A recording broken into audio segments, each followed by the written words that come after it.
her only child in a car crash. And since then, she had been a shadow of herself. All her life, she worked hard to ensure her daughter, Jade, had a good life. And now she was no more. Just like Oluchi, they were both single mothers who had successfully raised their children without the help of a husband. And it was these facts that made Temi admire Oluchi. On top of that, Oluchi was trustworthy and hardworking, so she easily found her way into Temi's heart. So when Jade passed away, she was the only one amongst the household staff who Temi would even let her come close to or even speak to her.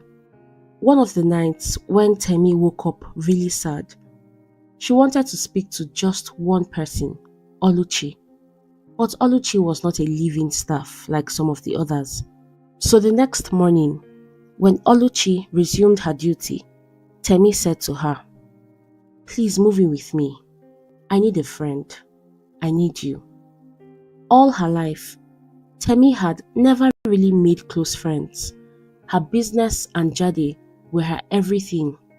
Oluchi was sympathetic when she heard Temi's offer. She too had considered how much of a difference it would make if she was living with Temi, but she could not leave her daughter alone at home. "Temi, I love you, but you know I have a teenage daughter. I can't leave her by herself," Oluchi responded.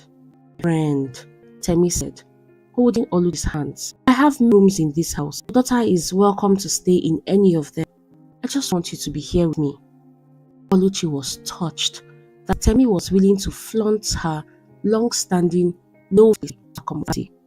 After a moment, she agreed. Now, settled Oluchi and Kamsi into their separate rooms after a very warm welcome. She would not even let them sit in the flat or share a room. They left her on the same floor where her room was situated. Kamsi could not believe her new life. She found the room when she was finally alone. It was so special. The room was the entire apartment where she and her lived. Her luxurious new room was a elegant court. At the center was a king-sized bed with plush velvet duvet in deep brown. A crystal chandelier hung overhead. On one side of the room, double doors opened into a spacious walk-in wardrobe with rows of shelves, hanging racks and drawers. The bathroom featured a marble countertop, a large tub with gold accents, adding a touch of opulence. Gosh, she jokingly fainted while imagining whether to sleep in the bedroom, closet or bathroom. Yet, despite her bubbling excitement, Kamsi kept her mother's warning in mind about being sensitive to Miss Temi's grief. So over the next few weeks, she walked around with caution, minding her business and speaking only when spoken to. But one afternoon, there was a knock on Kamsi's door. To her surprise, it was her mother. But she was not alone. Miss Temi stood beside her. Kamsi became nervous. One had come to see her with Miss Temi. Kamsi greeted them, her voice a little shaky. Her mother smiled, sitting down next to her, while Miss Temi took a seat in a nearby chair. "Kamsi," her mother began, "Miss Temi has something important to tell you. But before she does, I want you to know that you are free to decline her offer. We are not forcing you into anything." Kamsi nodded, her curiosity growing as she turned to Miss Temi. "I'd like to sponsor the rest of your education," Miss Temi said gently. "But I would also like you to attend the school my late daughter went to. It's a prestigious college that will be for studying abroad when the time comes," Temi said. Kamsi's eyes widened in shock. First, Miss Temi had opened her home to them, and now she was offering to pay for her education. She glanced at her mother, expecting her to be as excited as she was, but instead, Oluchi looked concerned. "What's wrong, Mom?" she asked, and Oluchi softly sighed. "It's a boarding school for rich girls. Will they accept my card? I'm just struggling." But Temi immediately cautioned her. "You cannot think like that. She's got the potential to go far, and will give her the opportunities. Do not fear, hold her back. Kamsi sat quietly, taking in every word. Her heart was really depressed, studying abroad, said like a dream. But also for that concern. What if the other girls did not accept her? What if she did not fit in? It's your decision, Kam. Whatever you choose, I will support you. That's squeezing her arms. Not a long mother, adjusting you frightened her. But something deep inside her knew this could be the break she had always hoped for. It could be a stepping stone to provide the life she wanted for her in the future. So, it's the nation. Thank you, ma. I will make sure I succeed. Oluchi immediately asked, still looking, are you sure, Kamsi? Kamsi nodded, yes, mom. I'll make you proud. Miss Temi smiled, washing over her face. You already have, Kamsi. I'll make the arrangements. At that moment, Kamsi knew her life was about to take a new, exciting turn. Weeks had passed, and finally come for to start the prestigious boarding school for girls. As she sat in the principal's office with her mother, Miss Temi, it all still felt surreal. She thought she still lived Miss Temi's home, but being Pacific Hall, the school was no ordinary. If you did not met you the father, calm-mindedly her hands. It was a far cry from the thin skirt, which always required black ties underneath. After a few months, Temi said they are going with the bow. Please, be good. Do not waste this opportunity. However, had seen the ticket from view. Kamsi, the principal, only realized she was standing alone. She made her way back to the office, surprised that the principal had left her behind. Ma'am, I did not realize you had gone back to your office, Kamsi said. The principal glanced up from her corner, rolling her eyes. Were you expecting me to for you?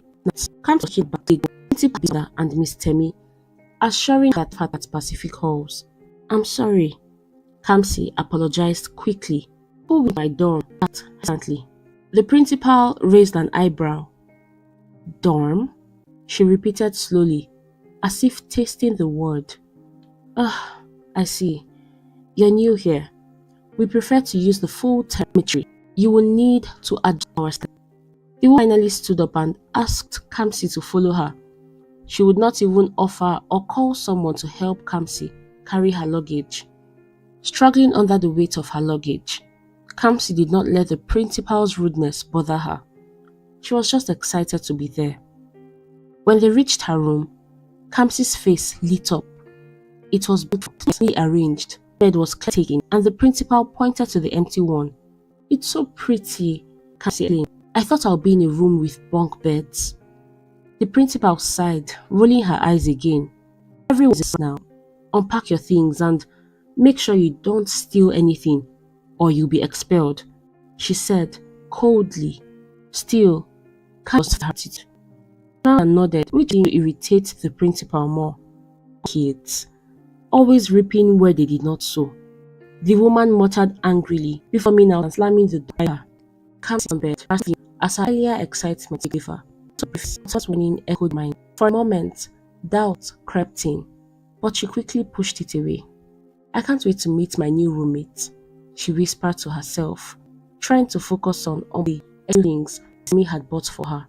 Several hours later, Kamsi fell asleep after dawn unpacking, and when she finally woke up, she saw a girl sitting on the bed staring at her.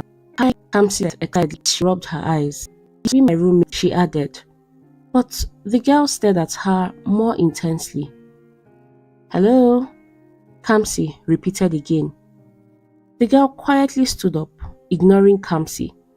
She began arranging her books, and eventually, when the matron announced it was time for dinner, all she was ready to know what else to expect. However, she was her roommate. The girl, but she still wouldn't say a word to her. However, Kamsi noticed the girl staring at her often, as if she was searching for something on her face. Sonia, Kamsi spoke carefully. Tell wrong. Sonia, I'm sure you know from family. But Kamsi quickly pointed a picture on the shop near Noni that had her name. Sonia embarrassed. The problem is you. You need to leave my school. Kamsi's heart sank. What did she even mean by he told you my name too?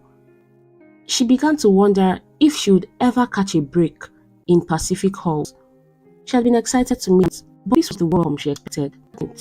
She forced herself for a better mood. However, she soon realized she was not exactly welcomed by the other girls in school. As she walked into the dining hall to get her breakfast, she noticed how people stared at her, and when she picked her tray of food, she found her way to a small group of girls sitting on a table and decided to join them. But immediately she sat down, they stood up and walked away. Kamsi felt like the ground would open and swallow her. She heard some girls giggle in the background. That's the charity girl that Jade's mom is taking care of. She heard someone behind her say. Embarrassed, she quickly abandoned her meal and left for class. Days went by and Kamsi still could not find acceptance amongst the girls. Even when she managed to sit with some of them during group projects, she found it hard to fit in because they would purposely begin to talk about luxurious and expensive things she had no clue of. However, there was a particular girl named Tiwa who had sworn to make Kamsi's life miserable for no particular reason. She was quite popular in school and she spearheaded the bullying attacks on Kamsi. She influenced the other girls to call her wannabe Jade, and unfortunately, they were in the same class.